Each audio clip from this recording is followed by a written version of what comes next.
नमस्कार, मेरा नाम है शिवम और आप देखना शुरू कर चुके हैं एसकेएम योगा। आज हम लोग श्वेताश्वर उपनिषद के अगले भाग यानी कि चौथे अध्याय की तरफ रुख करेंगे। इसके पूर्ववत में मैंने तीनों पाठों का वाचन किया है, एक एक करके 3 वीडियोस अलग अलग बनाई हैं, जिसमें जितने भी सूत्र हैं, जितने भी श्लोक हैं, उन सबका वर्णन हमने किया है और कोशिश की है कि श्वेताश्वर उपनिषद के मूल वाक्य को जानने की जो परिविधा है उसे जारी रखें। चौथा अध्याय भी एक तीसरे अध्याय से थोड़ा सा एक एक श्लोक ज्यादा है, यानी कि तीसरे अध्याय में 21 श्लोक था और चौथे अध्याय में कुल 24 श्लोकों का वाचन करेंगे। 22 श्लोकों का हम लोग वाचन करेंगे। पिछला अध्याय जो था वो 21 श्लोकीय था, ये 22 श्लोकीय है। आइए शुरू करते हैं चतुर्थ अध्याय। चतुर्थ अध्याय का प्रथम श्लोक है, यह एको वर्णो बहुधा शक्ति योगा द्वारेण ननकेन निहितार्थ दधाति विचैति चांते विश्वमादो च देव सनो बुद्धया शुभया संयुनक्तु। यानी कि जो ईश्वर के विषय में, पर ब्रह्म के विषय में बात हो रही है कि जो रंग रूप इत्यादि तमाम चीजों से रहित है और तमाम चीजों से छिपे हुए प्रयोजन के कारण भी विविध शक्तियों के संबंध में सृष्टि में जितने भी अनेक रंग है, अनेक रूप है, उन सबको धारण करने की क्षमता रखता है।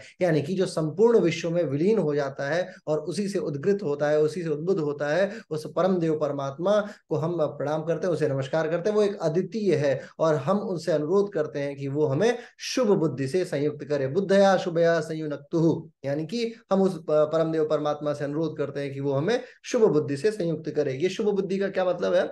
शुभ बुद्धि का मतलब है कि वो हमें ऐसे मार्ग पे चलाने के प्रेरित करे। वही गायत्री मंत्र का जो सामान्य अर्थ है, उस प्राण स्वरूप, दुख नाशक, सुख स्वरूप, श्रेष्ठ तेजस्वी परमात्मा से हम अनुरोध करते हैं ताकि वो हमें, हमारे अंतरात्मा को सही दिशा में प्रेरित करे। वही शब्द है यहाँ पे, उसी अर्थ में यहाँ पे ये प्रयुक्त हो रहा है प्रथम श्लोक।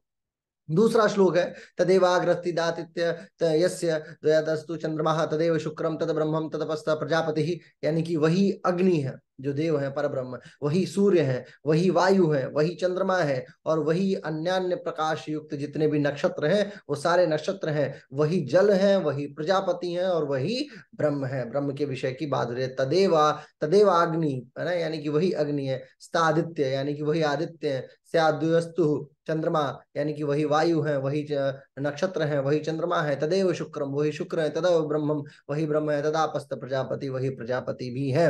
आगे है तीसरा श्लोक, तम स्त्री तम पुमानासी तम कुमार उतवा कुमारी तम जीर्णो दंडेन वच्चासी तम जतो भावासी विश्वतो मुख। यानी कि ईश्वर से अगेन प्रार्थना हो रही है कि हे ईश्वर, आप स्त्री, पुरुष, कुमार बालक जो होता है जिसका विवाह ना हुआ हो, कुमारी यानी कि अविवाहित बालिका आदि अनेक रूपों वाले हैं आप ही वृद्धावस्था में लाठी के सहारे चलते हैं और आप ही विराट मुख में, विराट रूप में प्रकट होकर आप विराट हो जाते हैं। यानी कि आप संपूर्ण जगत हैं, आप ही संपूर्ण जगत का स्वरूप है। आगे अगले वाले श्लोक में है कि हे प्रभु, आप सब में विद्यमान है, आपकी विद्युता कहाँ कहाँ है। चौथा श्लोक बताएगा क्या है, नील पतंगो हरितो लोहिताक्षस्त दर्भः ऋतुः समुद्रः अनादिमत तम भू विभुत्वेन वर्तसे यतो जातानि भुवनानि विश्वः। यानी कि हे सर्व अंतर्यामी परमात्मा, आप नीले रंग के पतंग के जैसे, है ना, हरे रंग के और लाल रंग के आंखों वाले पक्षियों के जैसे, आप ही बिजली युक्त मेघ, आप ही वसंत, आप ही ऋतु, आप ही समुद्र है। क्योंकि आपसे ये संपूर्ण लोक चलता है, आप में निवास करता है और आप संपूर्ण लोक में निवास करते हैं। संपूर्ण जीव समुदाय आप ही के कारण उत्पन्न हुए हैं। अतः हे प्रकृतियों के स्वामी, आप सर्वस्व विद्यमान है, मैं आपको प्रणाम करता हूँ। ऐसी भावना रखते हुए ये बात कही जा रही है। यानी कि आप सर्वस्व विद्यमान है। पर ब्रह्म परमात्मा की बात कही जा रही है कि उनकी विद्वता यत्र तत्र सर्वस्व है। आगे है, आपने ही सदृश तीसरा जो इसके बाद का जो श्लोक है कि पांचवा, यानी आप आपकी सदृशता के विषय में बात हो रही है। आप यानी ईश्वर की, ब्रह्म की सदृशता के विषय में बात हो रही है कि आप ही भोगता है, आप ही भोग है। क्या है श्लोक देखते हैं, अजाम एकाम लोहित शुक्लम कृष्णा ब्राह्मी प्रजा सृजमाना स्वरूपा अजो हे को जुषाण माणो नुषेतो जहात्येना भुक्त भोगाम जो। यानी कि आप ही ने सदृश, यानी कि जो ये त्रिगुणमयी है, जो भी तीन गुण होता है सत रज तम, इन सब से चीजें जो बनती हैं उसको रचने वाले आप ही हैं। लाल सफेद और काले रंग की उपस्थिति भी आप ही के कारण से। अब देखिए, लाल सफेद और रंग क्या है, ये तीनों जो गुण होते हैं ना, सर्वगुण, इसको सामान्यतः अलग अलग रंगों से दिखाया जाता है। तो रजोगुण राग का वो है, रागात्मक है, उसको लाल रंग से माना जाता है। तमोगुण अज्ञान रूप है तो उसे कृष्ण वर्ग कहा जाता है। और सर्वगुण जो होता है वो श्वेत से है तो उसे श्वेत कहा जा रहा है। इसका तात्पर्य यहाँ पे है क्या है, क्या कहते हैं, लोहित शुक्ल कृष्णम, है ना, यानी कि अजय मेका लोहित शुक्ल कृष्णम, उसकी बात हो रही है कि आप सब अभी तीनों रंगों के जैसा है, यानी आप त्रिगुणमयी एक स्वरूप है, आप अजन्मे हैं, आप अनादि हैं, और आप प्रकृति हैं, आप ही सर्वस्व है, यानी कि समस्त प्रकृति को आपसे ही पोषण प्राप्त होता है, और आप ही समस्त प्रकृति में, यानी भोक्ता भी आप हैं और भोग्य भी आप हैं, कर्ता भी आप हैं, कर्म भी आप हैं, यत्र तत्र सर्वस्व आप विराजमान है। आगे है द्वा सुपर्णा सयुजा सखाया समानम वृक्षम परिसृजायते तयोरन्यः पिप्पलम स्वाद यंत्र स्तरण्यो अभिचा किशीति, यानी कि सदा एक साथ रहने वाले, परस्पर सखा भाव यानी कि मित्र भाव रखने वाले जो पक्षी है, यानी पक्षी का मतलब यहाँ पे जीवात्मा और परमात्मा से बात की जा रही है, वो एक ही वृक्ष का है। वृक्ष कौन सी है? शरीर, शरीर रूपी वृक्ष का आश्रय लेकर रहते हैं। हे परमात्मा, यानी कि जैसे जो दो पक्षी के स्वरूप में है आत्मा और परमात्मा, ये दोनों पक्षी हैं और शरीर रूपी वृक्ष की सहायता लेके उसी के आश्रम में ये रह रहे हैं। उस वृक्ष के फलों यानी कि जो कर्म फल है उसका स्वाद लेके खाते हैं, परंतु दूसरा परमात्मा जो है वो उनका न उपभोग करता है, केवल देखता रहता है और उसी के अनुरूप कर्म फल का निर्धारण करता है। यानी कि हे ईश्वर, आप महान है। समान वृक्षे पुरुषो निमग्नो निशया सोचित मोयमान जुष्ट यदा पश्यत मिमान समस्या महिमानि नमनेति वीत शोकः, यानी कि सत रज और तम, ये जो इस इन गुणों से युक्त शरीर है, ऐसी वाली शरीर जिस वृक्ष पे रहती है उसमें जीवात्मा गहरी आसक्ति से डूब जाती है उस वृक्ष पे, यानी शारीरिक शरीर के प्रेम में जीवात्मा बहुत ज्यादा आसक्ति युक्त हो जाती है और असमर्थ होने के कारण दीनता पूर्वक मोहित हो जाती है, और फिर उस मोह के कारण से शोक और कष्ट और क्लेश और कलमश और कसाय इत्यादि चीजें आती रहती हैं। जबकि हे परमेश्वर, आप द्वितीय पक्षी के स्वरूप में हैं, आप इसके बिल्कुल इसके प्रति मोहित नहीं होते हैं। आपने इसकी महिमा को देखा है, आप ही इसके कर्ता है, यानी कि आप ही से ये समस्त जगत चलायमान है, आप ही से ये समस्त शरीर चलायमान है। इवन जो दूसरा पक्षी है वो आप ही का हिस्सा है, परंतु वो भी आप ही से चलायमान है। तब वो सर्वथा शोक रहित हो जाता है। कब शोक रहित हो जाता है? इसका अर्थ क्या हुआ? महिमानति वीत शोक, यानी कि जब जब परमेश्वर को वो देख लेता है, कौन? वो जो शरीर में छुपी हुई जो आत्मा है, आत्मा रूपी पक्षी अपने दूसरे सखी यानी कि अपने दूसरे स्वरूप पक्षी को देख लेती है, उसके विषय में जान जाती है, यानी परमात्मा सत्ता के विषय में जान जाती है, तो वो शोक रहित हो जाती है। ऋचो अक्षरो परमे व्योमान यस्मिन् देवा अधिविश्वे निषेधु यस्य न वेदा कृमिची करिष्यति यह दस्तु इसे समासते, यानी कि जिसमें समस्त देवगण भली भांति स्थित हो जाते हैं, उस अविनाशी परम व्योम परम धाम से परिपूर्ण वेद आप ही में स्थित हैं। जो मनुष्य उसको नहीं जानते हैं वो वेदों के द्वारा क्या ही समझ पाएंगे, यानी कि पर ब्रह्म परमात्मा का ज्ञान बाकी अन्य चीजों से ज्यादा श्रेष्ठ कर है, वेदों से भी श्रेष्ठ कर है, क्योंकि वेदों का हेतु भी कौन है? परमात्मा है। जो पर ब्रह्म को जान लेगा वो उसी में स्थित हो जाएगा, फिर उसके लिए वेद इत्यादि चीजें न्यूट्रल हो जाती है, यानी कि सारी चीजें उसी में समासित है ना। इतदस्तु इसे समास में समासते, यानी कि सारी चीजें उन्हीं में है, उसी ईश्वर में है, उसी पर ब्रह्म में है। आगे है छंदासति यज्ञ कृतवो वर्तानि भूतम भव्यम यच्च वेदा वदन्ति अस्मान मयि सृजते विश्वे मेतात अस्मंचो मया सन्निरुद्ध, यानी कि जितनी भी छंद है, जितने भी यज्ञ हैं, जितनी भी ऋतुएं हैं, नाना प्रकार के जितने भी व्रत हैं, जितना भी जो भी भविष्य में है, जो भी वर्तमान में है, जो भी भूत में है, जिनका वर्णन वेद करते हैं, इन संपूर्ण जगत को प्रकृति के अधिपति परमेश्वर जो परब्रह्म है वो वही रचते हैं। और दूसरा वो जो जीवात्मा है वो इस प्रपंच के माया में भली भांति बधा हुआ है, यानी कि जो भी आगे वाले श्लोक में आप देखेंगे कि माया को क्या करना है, कैसे प्रकृति को समझना है। 10वां श्लोक है, माया तुम प्रकृति विद्यान्मयान्यः च महेश्वरम तस्य वयवत भूतरस्तु व्याप्तम सर्वमिदं जगत, यानी कि माया तो को चाहिए कि वो प्रकृति को समझे और मायापति को समझे, है ना, मायापति महेश्वर को समझे, उसी के अंगभूत कारण कार्य समुदाय से ये संपूर्ण जगत व्याप्त हो रहा है। अगेन इस पूरे अगर आप अध्याय में देखेंगे, पूरे श्वेताश्वर उपनिषद में देखेंगे तो रुद्र यानी कि शिव के विषय में कल्पना की बताई जा रही है कि कैसे शिव है, यत्र तत्र सर्वत्र उनकी विराजमनता कैसी है, और जो व्यक्ति इस मूल बातों को जान जाता है वो तमाम विषय विषय वस्तुओं से धीरे धीरे दूर होता चलता चला जाता है। आगे बताते हैं, यो योनि योनि वधिष्ठित एको यस्मिन मिदम, यानी कि जो अकेला ही प्रत्येक योनि का अधिष्ठाता है ना। यो योनि योनि वधिष्ठित एको, यानी अस्मिन मिदम सम च विजयति सर्वम, यानी कि जिसमें समस्त जगत प्रलय काल से विलीन हो जा रहा है। तमिशानम वर्दम देव मिड्यम नित्या में नाम शांति तन्मेति, यानी कि सृष्टि के काल में विविध रूपों में जो विलीन होता रहा है, उस सर्वनियंता वरदायक स्तुति करने योग्य परमेश्वर को मनुष्य को जानना चाहिए और उसको प्राप्त करने की कोशिश करनी चाहिए। यो देवानाम प्रभास्येव दश विश्वाधिपो रुद्रो महर्षि हिरण्यगर्भम पश्यतम जायमानं सनोबुद्ध्या शुभया संयुनक्तुः, यानी कि जो रुद्र इंद्र देवता को उत्पन्न करने वाला हो, जो सबका अधिपति हो, जो महर्षि और महाज्ञानी हो और जो सर्वज्ञ हो,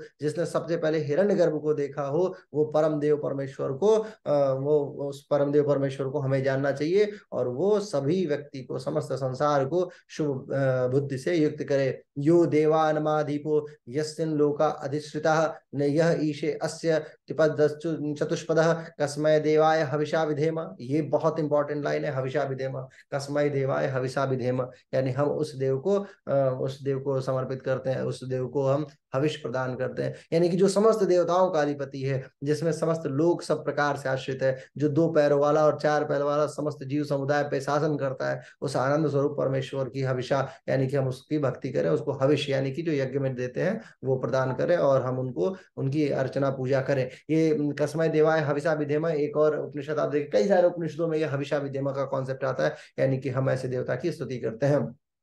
आगे है, सूक्ष्मादि सूक्ष्म कलिलस्य मध्ये विश्वस्य स्थारम अनेक रूपम विश्वेकैकम परिवेष्टातारम ज्ञात्वम शिवम शांतिमयमेति ही, यानी कि जो सूक्ष्म से भी सूक्ष्म है, हृदय रूपी गुह्य स्थान के भीतर स्थित है, समस्त विश्व की रचना करने वाला है, अनेक रूप धारण करने वाला है, समस्त जगत को घेरे रखने वाला है, ऐसे अद्वितीय कल्याणकारी महेश्वर को मनुष्य को जानना चाहिए और उसकी असीम शक्ति को जानकर उसकी पूजा करनी चाहिए। स एव काले भुवनस्य गोप्ता, ये देखिए भुवनस्य गोप्ता, अगेन ये बहुत इंपॉर्टेंट शब्द है, ऋग्वैदिक शब्द है ये भुवनस्य गोप्ता। गुप्ता पहले कहा जाता था, जो भी क्या कहते हैं कि प्राणियों को कंट्रोल करता था उसे गुप्ता कहते थे। भुवनस्य गोप्ता विश्वाधिपः सर्वभूतेषु गुणः यस्मिन् युक्ता ब्रह्मर्षो देवाश्च तमेव ज्ञात्वा मृत्युपाक्ष छिनति, यानी कि वो समय जो है वो समस्त ब्रह्मांडों की रक्षा करने वाला है, समस्त जगत का अधिपति है, समस्त प्राणियों में जो छिपा हुआ है, जिसमें वेदज्ञ महिषगण और देवता भी ध्यान युक्त हैं, जो संलग्न है, जो ध्यान लगाए हुए हैं उस परम देव परमेश्वर को इस प्रकार जानकर मृत्यु के बंधनों से दूर करने की जो क्षमता है जिस ईश्वर में, हमें उसका ध्यान करना चाहिए। वो ईश्वर मृत्यु के बंधनों को काट देता है, मृत्यु पाशाक्षिन्नति, यानी कि वो मृत्यु रूपी जो पाश है उसे भी छिन्न भिन्न करने की क्षमता रखता है ना, उसे भी काटने की क्षमता है। घृतात् परम मंडमिवात सूक्ष्म ज्ञात्वा शिवम सर्वभूतेषु गुणम विश्वेश्वेकम परिवेष्टितारम ज्ञात्वा देवम उच्यते सर्वपाश है, यानी कि कल्याणकारी एक अद्वितीय परम देव को मक्खन के ऊपर रहने वाले सार भाग की भांति हमें अत्यंत सूक्ष्म और समस्त प्राणियों में छिपा हुआ जानना चाहिए, और वो समस्त संसार को इसी प्रकार घेर के रखा हुआ है। जब मनुष्य उसे जान जाता है तो समस्त बंधनों से छूट जाता है। देव मुच्यते सर्वपाश है, फिर वो सभी प्रकार के जितने भी पाश हैं, जितने भी बंधन है, उन सबसे वो ईश्वर आपको दूर कर देता है। एषः देवो विश्वकर्मा महात्मा सदा जाननाम हृदय सन्निविष्ट हृदय मनीषा मनसा भिक्तृलिप्यो यह एतद् विदुर्मात्रस्ते भवन्ति, यानी ये जगत कर्ता महात्मा परमदेव परमेश्वर सर्वदा हमेशा उस मनुष्य के हृदय में सम्यक प्रकार से यानी इक्वल भाव से स्थित है, और हमें चाहिए कि उसे हृदय और बुद्धि और मन में ध्यान लगा के उस ईश्वर का अनुसरण करें, उसे प्राप्त कर लें। जब उसे प्राप्त कर लेंगे तो जो भी वो मनुष्य इस रहस्य को जान जाएगा, उन्हें प्राप्त कर लेगा, तो फिर वो अमृत स्वरूप हो जाएगा। यदा तस्मात् तन्ना दिवान रात्रि न सन्ना शिवच एव केवलः तदक्षरम तत्सवितुर्वरेण्यम प्रज्ञा च तस्मात् प्रसदा पुराणी ही, यानी कि अब देखिए इसमें तत्सवितुर्वरेण्यम सवितुर्वरेण्यम आया, तत्सवितुर्वरेण्यम बहुत इंपॉर्टेंट है, ये ओम भूर्भुवः स्वः का है, इसमें आप देखेंगे तो तत्सवितुर्वरेण्यम वहां पे भी आता है, यानी कि हम उसके विषय में परिकल्पना हो रही है पर ब्रह्म परमात्मा के। क्या है इस श्लोक का अर्थ कि जब अज्ञानमय अंधकार रूपी जो भी वो है क्या कहते हैं विषय वस्तु है उसका अभाव हो जाता है, उस समय अनुभव में न जो भी चीज ना आए, जब ना दिन हो ना रात हो ना सत हो ना असत हो, एकमात्र विशुद्ध जब काल में शिव ही आपको दिखाई देने लगे, वो सर्वथा अविनाशी है, उस देवता का हमें ध्यान लगाना चाहिए। वो तत्सवितुर्वरेण्यम यानी कि वो हमें सन्मार्ग पे धीरे धीरे आगे ले जाने का कार्य करता है। नयन मूर्धम न तिर्यंचम न मध्य न परिजग्रभत न तस्य प्रतिमा अस्य अस्ति ही यस्य नाम महद यश। यानी इस परमात्मा को कोई भी न तो ऊपर से न इधर उधर से न बीच में से ही भली भांति पकड़ सकता है। जिसका महान जो यश है उसकी कोई उपमा नहीं है। न संद से तिष्ठति रूपम रूपमस्य न चक्षुषा पश्यति कश्चन नयनम हृदय हृदय अस्ति मनसा च एनमेव विदुरामृतस्ते भवन्ति। यानी इसका स्वरूप नेत्र आदि से ग्रहण नहीं किया जा सकता। जो जिसे नेत्र के द्वारा नहीं देखा जा सकता उन्हें कोई भी मनुष्य लौकिक नेत्र द्वारा नहीं देख सकता। जो इस हृदय स्थित परमात्मा को शुद्ध बुद्धि से मन से इस प्रकार जान लेते हैं वो अमर हो जाते हैं। अजात इत्वेकम कश्चित कश्चित भीरु प्रपद्यते रुद्र यते दक्षिण मुख तेनम माँ पाहे नित्यम। यानी हे रुद्र तुम तो अजन्मे हो, इसलिए मुझ जैसा संसार जो है वो मुझ जैसे इस जो अंधकार रूपी संसार है इसे इससे बाहर निकालो। मैं आपकी शरण लेता हूँ। तुम्हारा जो दक्षिण मुख है उससे उससे मेरी रक्षा करो हे रुद्र,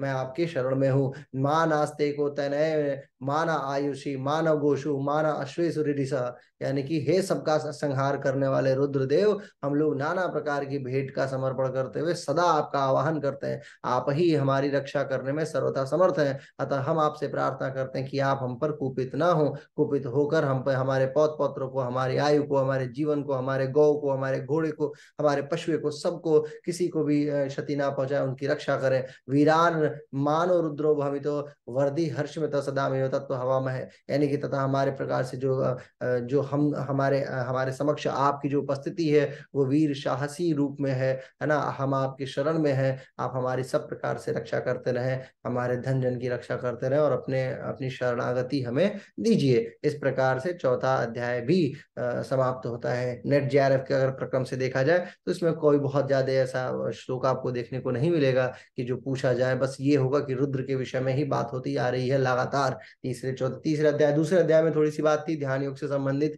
श्वेताश्वर उपनिषद में, और इसके तरह अभी तक कोई ऐसी बात नहीं आ रही है जिसको नेट जेआरएफ में अगर पूछने की बात है तो कुछ पूछा जा सकता हो। बस भगवान रुद्र की परिकल्पना की बात की जा रही है। श्वेताश्वर उपनिषद का पांचवा अध्याय जो है वो हम लोग अगला वाचन करेंगे। पांचवा अध्याय भी क्या कहते हैं चौथे अध्याय की तरह भगवान रुद्र के विषय में है, लेकिन छोटा अध्याय है। ये 14 श्लोकी है, तो इस पे भी मैं आपको जल्द ही एक वीडियो बना के दे दूंगा। बहुत बहुत आभार, धन्यवाद, नमस्कार। कुल मिला के आपको एक बात ये समझनी चाहिए। देखिए अगर आपके नेट जेआरएफ में आए या ना आए, लेकिन जीवन का बहुत मूल वाक्य है। अगर मैं इसको सम टोटल करके दिखाऊं आपको, तो सम टोटल का मतलब सिर्फ इतना है कि जो चौथा अध्याय है श्वेताश्वर उपनिषद का वो उस रुद्र के विषय में बात कर रहा है। वो रुद्र जो कल्याणकारी है, वो रुद्र जो यत्र तत्र सर्वत्र विराजमान है, जो भूत में भी थे, भविष्य में भी हैं और वर्तमान में भी हैं, जिनको हम आंखों के द्वारा नहीं जस्टिफाई कर सकते, देख सकते, ना ही क्या कहते हैं जिसको जान सकते हैं, लेकिन फिर भी हम उसकी शरण में जाने के लिए हमेशा तत्पर है। एक भय भी है कि रुद्र जो है वो कल्याणकारी है लेकिन विनाशक भी है। उनसे अनुरोध भी है कि हे ईश्वर, कभी हमसे कोई गलती हो जाए तो आप हमारे गौ घोड़े रथ इत्यादि यानी हमारे धन धान्य पुत्र पुत्र पुत्र और पिता का सबकी सबकी रक्षा करें। उस रुद्र से अनुरोध भी है, और उस रुद्र से ये भी अनुरोध है कि हे ईश्वर, आप हमें हमें अपनी शरणागति दीजिए। हमें ये बात बाखूबी मालूम है कि हम लोग एक वृक्ष पे एक ही साथ रह रहे हैं। मैं आत्मा हूँ और आप परमात्मा है। मैं इस शरीर के मुंह में रूप में मोह रूपी जो माया है उसमें मैं ग्रसित हो चुका हूँ, और आप यहाँ पे बैठे हुए हैं, आप देख सकते हैं, आप मेरे हृदय में स्थित है। हे रुद्र, मैं आपके आपके शरण में हूँ। आपकी आपकी शरणागति ही मुझे पार करा सकती है। हे ईश्वर, कृपा करें और मुझे अपने शरण में ले लीजिए। ये इसका तीसरे अध्याय का कुल कुल अर्थ है, आशय है ना। चौथे अध्याय का कुल अर्थ और आशय है। अब शुरू होगी पांचवा अध्याय। पांचवा अध्याय में 14 श्लोकों का वाचन हम लोग अपने अगले वीडियो में करेंगे। बहुत बहुत आभार, धन्यवाद, नमस्कार।